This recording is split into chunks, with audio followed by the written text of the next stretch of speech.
Hoe om te bid vir siekes. Jakobus 5 vers 13 tot 16.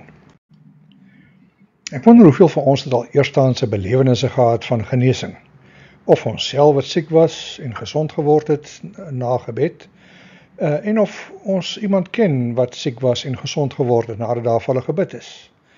Ek is seker ons kan sommer baie stories vertel van suksesse, sowel as mislukkings, kere wat niks gebeur het nie. As dit kom by genesing, is party van ons lugtig vir enige kitsresepie en half bangerig om dit weer te probeer, gebaseer op vorige ervaring. Ek het nie die gawe van genesing ontvang nie, sal die een sê. Terwyl iemand anders weer sal bieg, al daardie genesingsdienste was pure oorverblindery en groepsdruk. Ek kan dit nie vertrou nie. Party van ons het al te doen gehad met genesingspredikers of mense wat voorgee hulle die gawe van genesing het, en ander van ons sal uit ervaring kan vertel dat dit regtig werk. As ons die boek Korintiërs lees ons van allerlei gawes wat mense deur die Gees ontvang het, en een van die gawes is die gawe van genesing. En die idee dat God sulke begaafde genesers in die kerk geplaas het, word nie eens genoem deur Jakobus nie.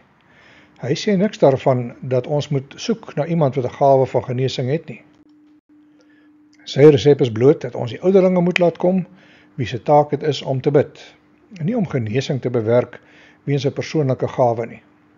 Jakobus gaan selfs verder deur te sê dat indien so 'n persoon genees sou word, dit in antwoord op gebed is, nie omdat enige krag deur die ouderlinge gekanaliseer is nie. Een van die genesingspredikers, John Wimber, het gesê dat as hy 'n siek baba in die hospitaal sou besoek, adresseer hy die gees van die dood en beveel die gees om onmiddellik pad te gee. Hy vertel dat die atmosfeer onmiddellik verander in daardie kamer. Instead of focusing on the great men of God, I prefer to focus on the great God of men, het hy geskryf.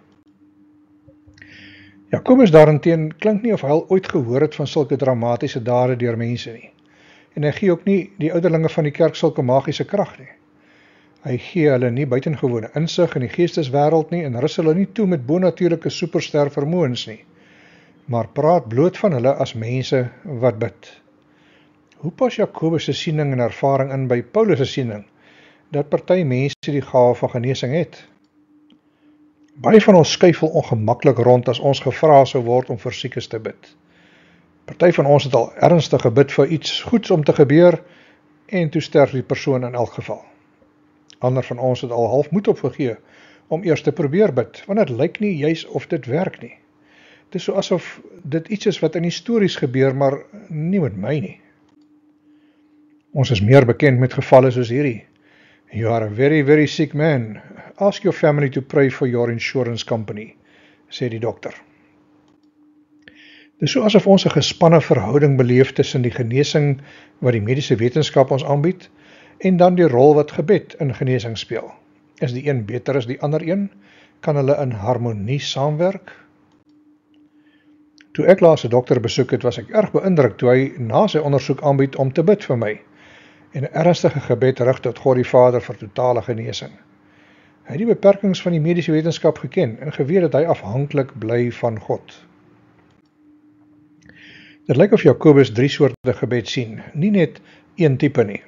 Al 3 van hulle het te doen met mense wat bid vir ander wat siek is, of swaar kry op een of ander manier. Jy kan nie hierdie teks gebruik om te sê dat daar net een Bybelse manier is om te bid vir mense nie. Die eerste gebed wat Jakobus hier noem is gebed vir jouself. As iemand swaar kry, moet hy bid. Dit kan enige tipe swaar kry wees en ons kan met vrymoedigheid bid vir onsself as ons deur moeilike tye gaan.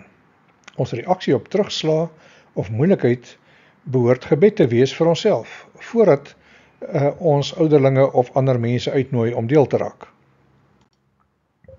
Jakobus 5 vers 13 stel dit so: As een van julle dalk in die moeilikheid, laat hy dan met God gaan praat.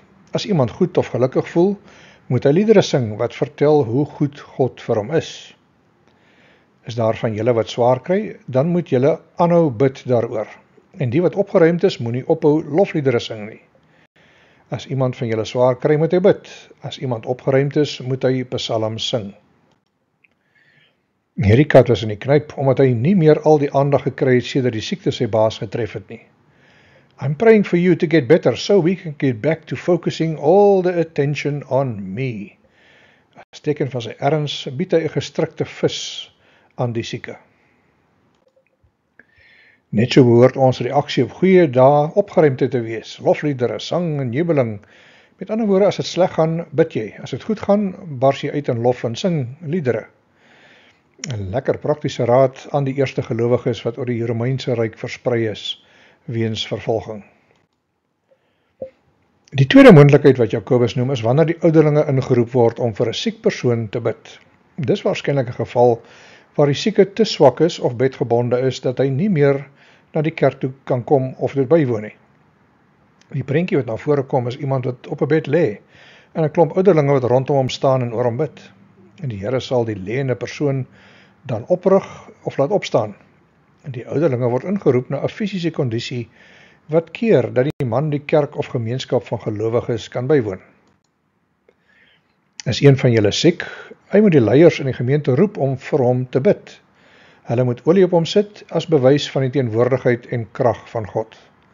As 'n mens God so vra en hom vertrou, sal die Here die persoon help.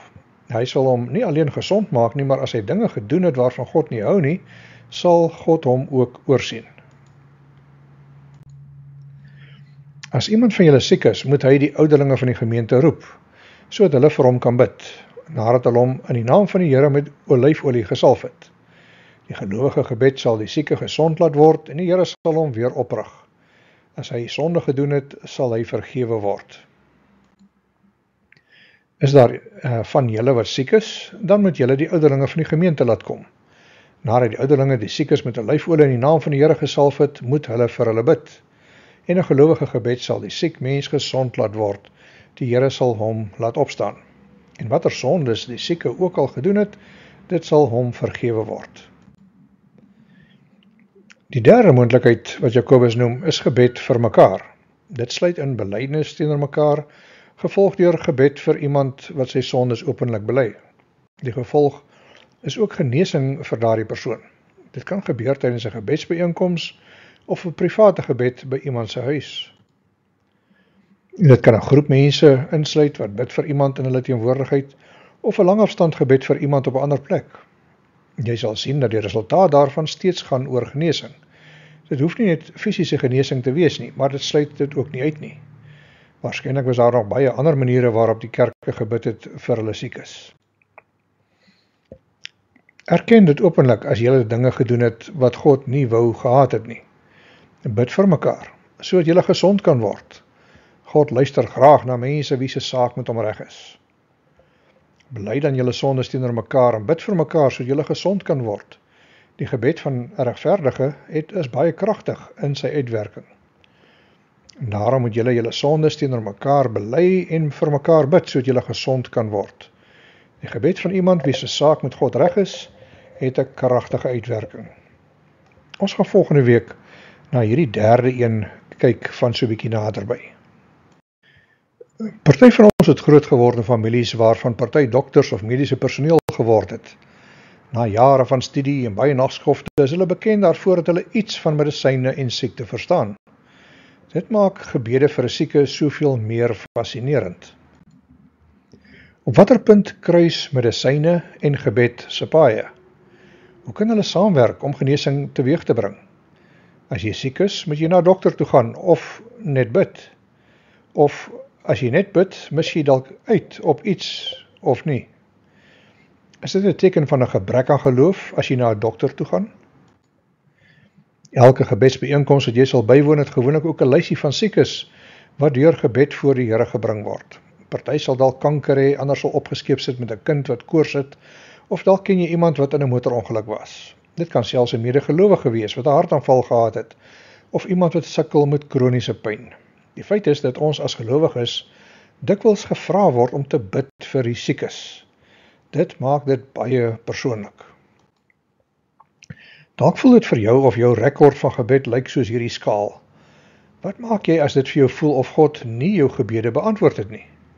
As dit jou ervaring is jy nie alleen nie. Die vraag is nie of God gebede kan beantwoord nie, want hy doen dit. Die vraag is nie of God gebede vir die siekes beantwoord nie. Die antwoord is ja. Die vraag is nie of God partykeer antwoord op maniere wat lyk soos wonderwerke nie. Die antwoord daarop is ook ja. Die fokus is nie op wat God kan doen nie, want ons almal weet God kan enigiets doen. Niks is vir hom onmoontlik nie. Ons fokus vandag is op wat die kerk kan doen, wat ons as gelowiges kan doen. Jakobus 5 vertel vir ons hoe 'n kerk moet reageer wat in die Bybel glo. Wat ons reaksie moet wees op die siekte wat in ons midde sy gesig wys. Wat moet ons doen vir die siekes onder ons? Die antwoord is eenvoudig. Die kerk behoort te bid vir die siekes, dat God hulle sal genees. Wanneer ons bid vir die siekes, doen ons wat God vir ons vertel het om te doen. Maar dit bring verskeie vrae na vore. Kom ons kyk eers na die feite. In die evangelies word 41 genesings gelys tydens Jesus se bediening op aarde. Kort voor lank het die nuus oor hom oor die hele provinsie van Sirië versprei. Die mense het almal wat siek was na hom toe gebring, die wat getuister was deur allerlei siektes en pyne, die in wie daar bose geeste was, epileptici, verlamdes, en hy het hulle gesond gemaak. Mense met allerlei kwale is na Jesus gebring vanuit Galilea en Sirië en hy het hulle almal genees, nie net party nie. Sommige was blind, ander was doof, nog ander met demone besete, party was lam en ander was siek met allerlei kwale.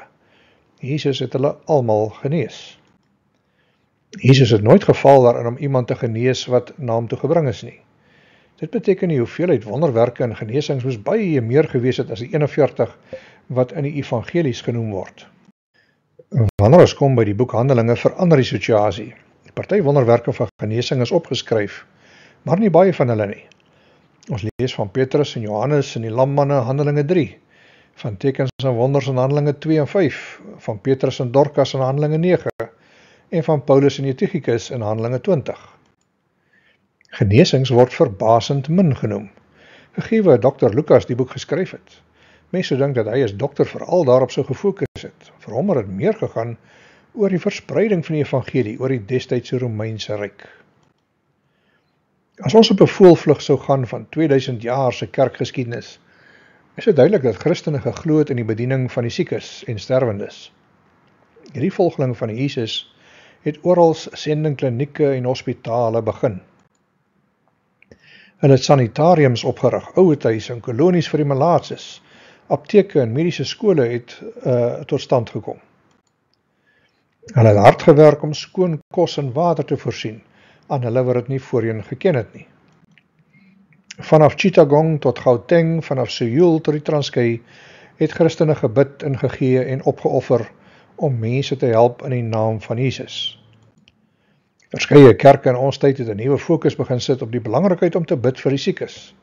Vir party kerke is dit al waaroor dit gaan.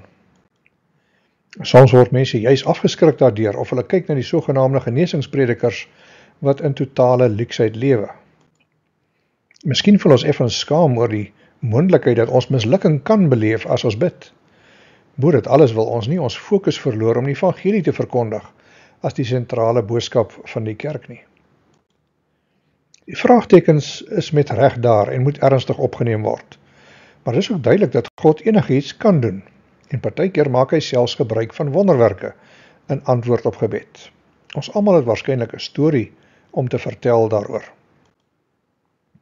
Een prediker vertel hoe 'n vrou sy kerkeraad genader het en gevra het dat hulle vir haar met olie moet salf en bid oor haar, soos wat dit in Jakobus 5 geleer word. En niemand het ooit die prediker gevra om so iets te doen nie. Dis het hy nie geweet wat om te doen nie. Sy ouderlinge het ook geen ervaring op daardie terrein gehad nie, maar hulle het ingestem om dit te doen.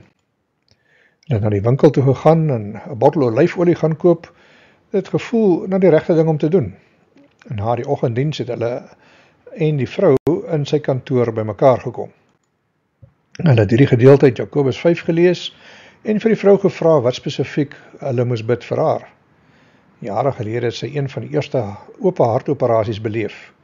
Duidelik was haar are in 'n swak kondisie, want haar dokter het gesê dit was so verkalk dat dit sou breek as hulle weer sou probeer opereer.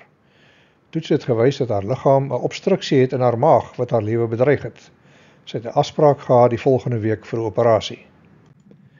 Nadat hulle haar gevra het of sy enige sonde sit wat sy graag wil bely, het die prediker sy vinger in die olie gedoop en 'n teken van die kruis op haar voorkop gemaak. Die ouderlinge het hande op haar gelê en een vir een het hulle ernstig gebid dat God haar asseblief tog moet genees. Terwyl hulle gebid het, daar iets gebeur wat niemand kon verklaar nie. Hulle almal was bewus van die kragtige teenwoordigheid van God in daardie kamer. Toe hulle klaar was, het die vrou 'n groot glimlag op haar gesig gehad en almal het geweet God het hulle ontmoet in daardie kamer waar hulle gebid het. Die volgende week is die vrou hospitaal toe vir die operasie. 'n Dag later bel sy hulle met die verbasende nuus. Die operasie is gekanselleer, want die toets het gewys dat die obstruksie heeltemal verdwyn het. Sy was opgewonde en oorstelp van blydskap toe sy die goeie nuus gedeel het.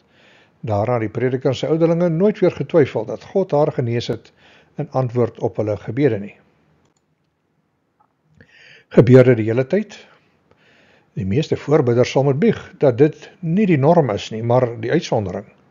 Hulle het oor die jare vir baie mense gebid en party het beter geword. Daar was ook gevalle waar gebede gebid is met geen resultate nie. Dalk is dit die meeste van ons ervaring. Van tyd tot tyd lyk dit asof dit God behaag om ongelooflike verlossing te bring in antwoord op gebed, maar hoekom gebeur dit nie die hele tyd nie? Die antwoord is, ons weet nie. Maar ons weet dat God vir ons duidelik instruksies gegee het om te bid vir die siekes. Met dit in gedagte, kom ons kyk na wat Jakobus 5 vir ons daaroor leer. Dit lyk asof daar 4 stappe is in die proses om te bid vir die siekes. Eerstens, die sieke roep die ouderlinge. Hierdie eerste stap is wanneer die siek persoon die inisiatief neem om die ouderlinge in te roep. As daar iemand van julle wat siek is, moet hy die ouderlinge van die gemeente laat kom en hulle moet vir hom bid. Die proses begin dus wanneer die siek persoon die ouderlinge roep om na hom toe te kom. Die woord siek sluit in enige ernstige fisiese, verstandelike, emosionele of geestelike probleem wat te swaar geword het om te dra. Daar is baie tipe siektes, en wanneer 'n gelowige oorweldig word daardeur, moet hy vry voel om die ouderlinge in te roep na hom. Wie is die ouderlinge van die kerk? Duidelik verwys dit aan die geestelike leiers van die gemeente. In sy Hebreëse term is dit enige groep van godvreesende Christene wat 'n las het vir die siekes. En die siek persoon is nie in staat om kerk toe te kom nie, dus gaan die kerk na die sieke toe. Hy mag dalk te siek wees om vir homself te bid, dus gaan die kerk na hom toe om vir hom te bid. Partykeer is die siek persoon verstandelik nie in staat om helder te dink nie. Chemoterapie en ander medisyne stap die verstandelike en fisiese energie van 'n persoon en laat hom gedisoriënteerd agter. Die pyn kan dalk so groot wees dat selfs om te bid soos 'n las kan voel. Die pasiënt mag dalk in 'n koma wees of bewusteloos. Hulle wat gesond is, kan 'n groot diens aan daardie sieke bewys deur vir hom te gaan bid. Dis 'n voorbeeld van die sterkes wat die las help dra van die swakkes. Iemand vertel hoe hy deur 'n harde tyd gegaan het en hoeveel die gebede van ander vir hom beteken het. Niks het my meer gehelp as om te weet dat daar mense is wat vir my bid nie. Dit het al die verskil gemaak, sê hy. Dit is goed om 'n paar etes af te lewer en te help met die kinders of om taakies namens hulle af te handel. Daardie dinge maak 'n verskil, maar niks beteken meer as gebed nie. Dis een van die mees praktiese dinge wat ons kan doen vir ons vriende. Wanneer jy weer iemand in 'n hospitaal besoek, maak seker dat jy ook hardop vir daardie persoon bid. Dit sal die grootste geskenk aan daardie persoon wees. So hoekom die ouderlinge hoegenaamd roep? Eerstens, omdat die ouderlinge die kerk verteenwoordig. In plaas daarvan dat die hele kerk opdag, kan die kerk verteenwoordig word deur die ouderlinge. Tweedens is ouderlinge veronderstel om manne en vroue van gebed te wees. Hulle is juis opgeroep daarvoor, omdat hulle as getroue ouderlinge weet hoe om in kontak met God te kom. Nou gaan die ouderlinge na die siek persoon. Hierdie stap volg op die oproep vanaf die sieke. Die ouderlinge gaan waar die sieke ook al is, hulle gaan saam omdat daar groot krag in getalle is. Om in persoon te bid maak die gebede soveel meer persoonlik. En hulle teenwoordigheid bemoedig die sieke met die boodskap, die kerk het jou nie vergeet nie. Omdat die ouderlinge lei deur 'n voorbeeld te stel, wys hulle vir die hele kerk hoe om te sorg vir die siekes in hulle midde. As mens Jakobus 5 lees, sien mens omtrent die prentjie waar die persoon te siek is om regop te sit in die bed. Dis vergader die ouderlinge rondom die bed. Hulle lig hulle hande op en bid letterlik oor die siek persoon. Derdens, die ouderlinge bid en salf met olie. Gebed is die sedel. Wanneer die ouderlinge kom om te bid vir die siek persoon, moet hulle omsalf met olie. Die woord salf beteken letterlik om olie op hom te vryf, amper soos 'n massage. En hulle moet vir hom bid en hom met olie salf onder aanroeping van die naam van die Here.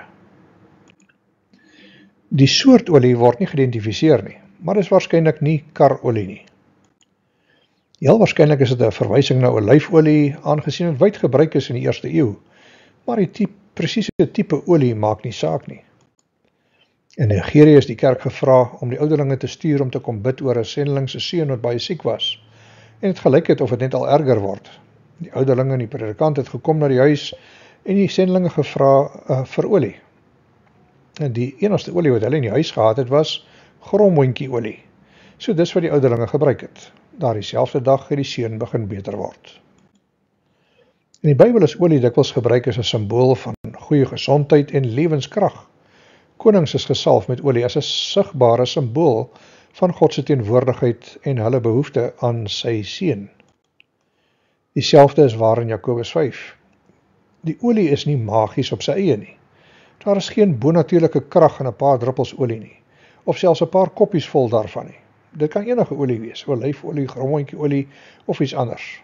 Die olie is 'n eenvoudige hulpmiddel vir geloof. Dit herinner ons daaraan dat alle genesing van God afkom. In hierdie sin is die olie soos die brood en die wyn wat ons gebruik tydens nagmaal. Dit bou geloof en is sigbare tekens wat vir die siek persoon sê, God is hier en hy is in staat om jou te genees.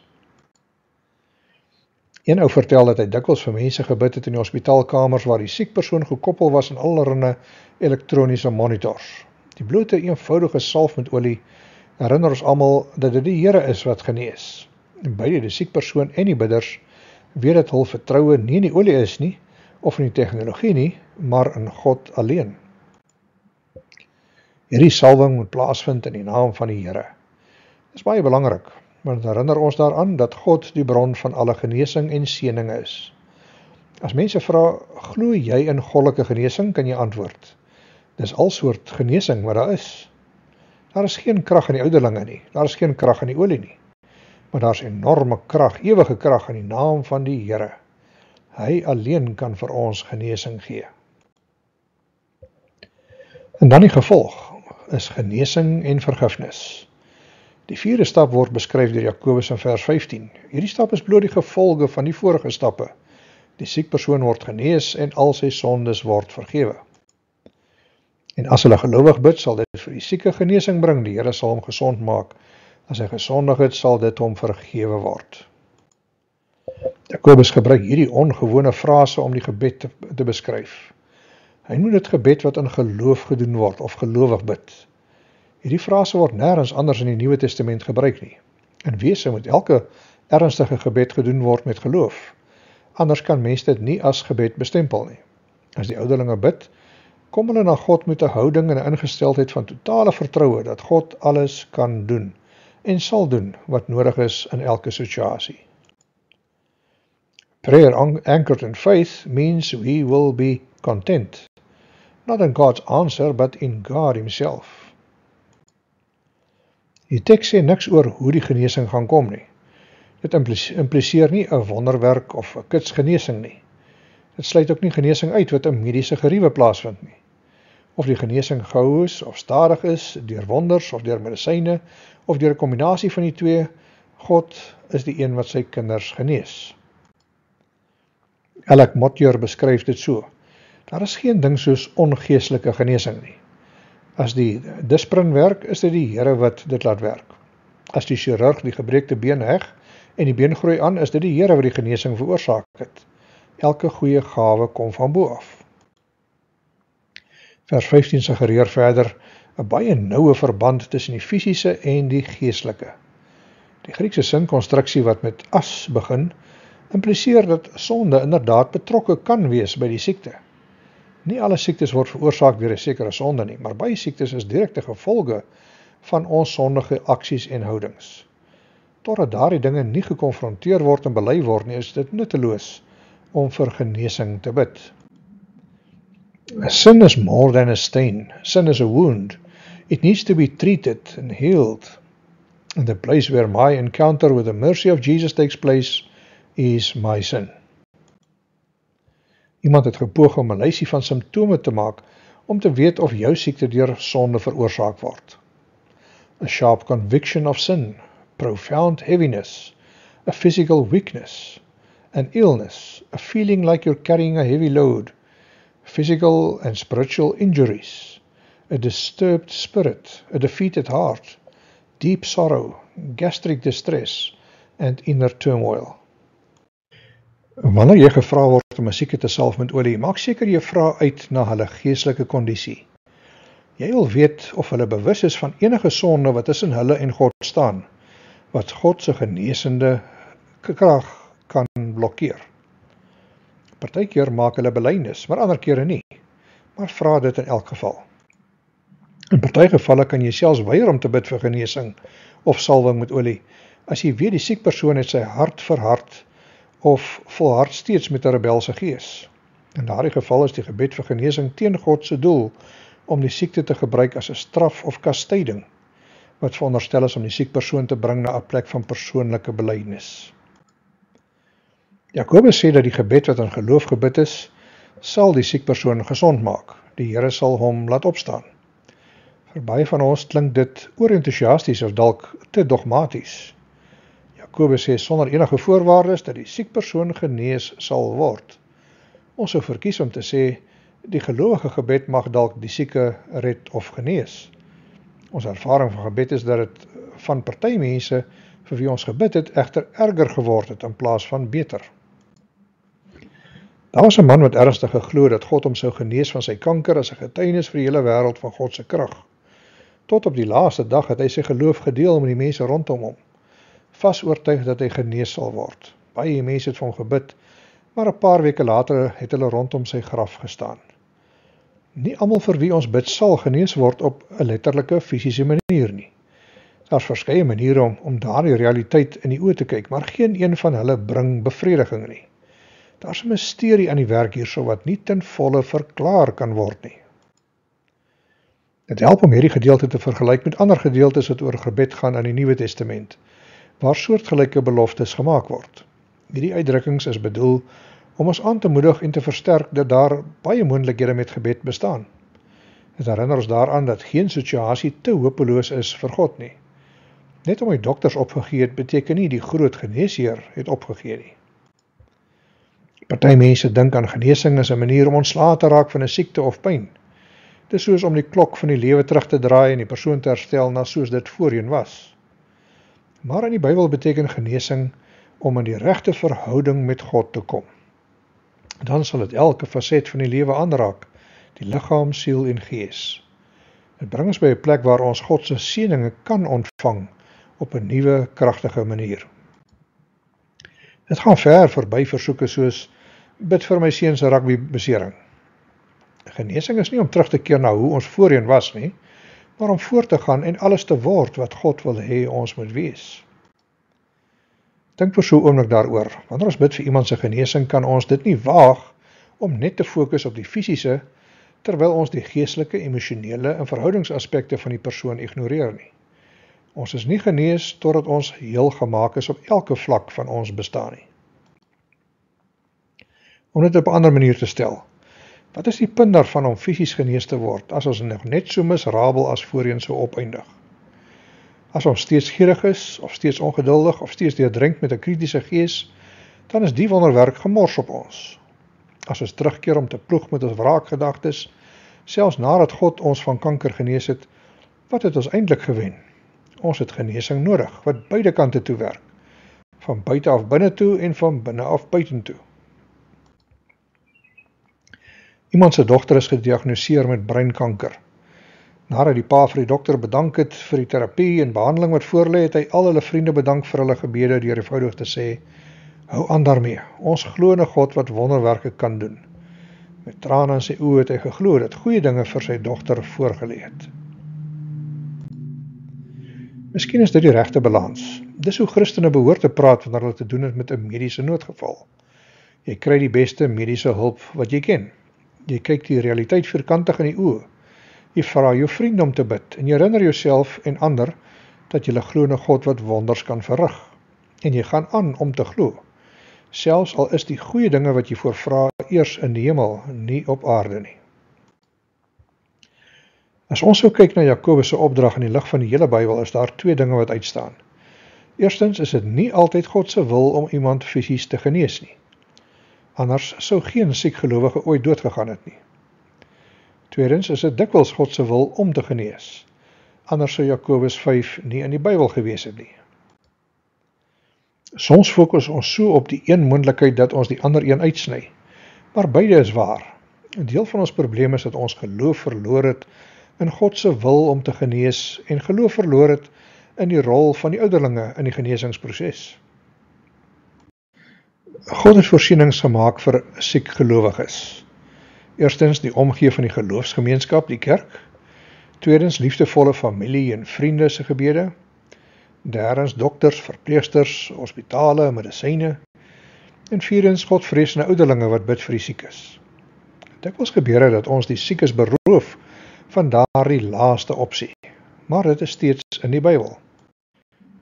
Partykeer kyk ons die basiese behoefte aan gebed mis. Ons stuur eerder 'n kaartjie, 'n WhatsApp, blomme of 'n lasagne of 'n sjokolade. Ons bied aan om die kinders op te pas of om etes voor te berei vir die siekes. Ons is gereed om allerlei taakies namens hulle te gaan verrig. Dis alles goed en wel en 'n wonderlike uitdrukking van ons geloof. Maar laat ons dit nooit vergeet dat die siekes ons gebede meer nodig het as enigiets anders nie. Laat ons eerder begin met gebed en dan die ander dinge byvoeg. Alle gelowiges behoort vir siekes te bid. Om te bid vir siekes is die spesiale diens en voorreg van die ouderlinge van die gemeente. Het vertel vir ons watter soort mense die ouderlinge moet wees, godvreesende gelowiges, manne en vroue van gebed. As hulle nie aktiewe voorbidders is nie, sal nie veel gebeur met die siekes en die sterwendes nie. Vir hul geloof om 'n verskil te maak, moet hulle mense met 'n lewende geloof wees, gereed om te bid selfs in desperate omstandighede. Om te bid vir siekes behoort die normale werk van die kerk te wees. Miskien sou ons veel meer God se krag sien as ons dit sou waag om te glo en gehoorsaam te wees aan sy woord. Terselfdertyd moet ons God toelaat om God te wees. Hy weet wat die beste is en daar is sekere beginsels wat ons in gedagte moet hou as ons bid. Omdat God soewerein is, kan ons nie vooruit weet wat die resultate van ons gebede sal wees nie. Daarom moet ons bid met nederigheid en nie beloftes maak wat ons nie kan nakom nie. Op die ou end is God God en nie ons nie. Ons moet hierdie perspektief in gedagte hou terwyl ons vir die siekes bid. Omdat God magtig is, kan ons verwag dat hy ons gebede sal beantwoord, al is dit op maniere wat ons nie kan verklaar nie. Daarom kan ons met vrymoedigheid na God gaan en vra vir genesing. Partykeer terwyl ons die siekes besoek, kan ons geïntimideer voel deur die swaarheid van die situasie. Maar as ons oë op God hou, sal ons nie bang wees om vir hom te vra om sy kinders te genees nie. Omdat God ons uitnooi om te bid, kan ons vurig bid vir wat ons nodig het. Jakobus 5 sê die gebede van die regverdiges is kragtig en effektief. God gee aandag aan sulke gebede. Die Griekse woord vir vurig kan beteken om oor te kook. Weet jy wat is 'n kookwatergebed? Jy sal dit ontdek wanneer die dokter vir jou sê, ons gaan nou jou dogter wegneem na die teater vir die operasie. Terwyl hulle haar wegstoot, sal jy weet wat 'n kookwatergebed is. Niks kan jou aandag aftrek nie. Jy bid met totale konsentrasie. 'n Kort gebed vanuit die hart is veel beter as 'n lang gebed wat jou aan die slaap sis. Omdat alles wat God geskep het goed is, behoort ons beide gebed en medisyne as gawes te sien wat vir ons kan help wanneer ons siek is. God vra nie vir ons om te kies tussen gebed en medisyne nie. Bid en neem jou pille tot eer van God. Soek die Here se hulp as jy swak is en vra vir sy hulp. Moenie weerstand bied as sy hulp kom in die vorm van chirurgie of chemoterapie nie. Omdat God weet wat die beste is, moet ons glo dat wanneer genesing nie plaasvind nie, dit is vir ons goed en sy glorie. Romeine 8 vers 28 sê het so mooi vir ons. Ons weet dat God alles ten goede laat meewerk vir die wat hom lief het, die wat volgens sy besluit geroep is. Partykeer sal ons dit duidelik kan sien en ander kere sal ons dit net in geloof kan sien. Maar dit bly waar of ons nou het verstaan of nie.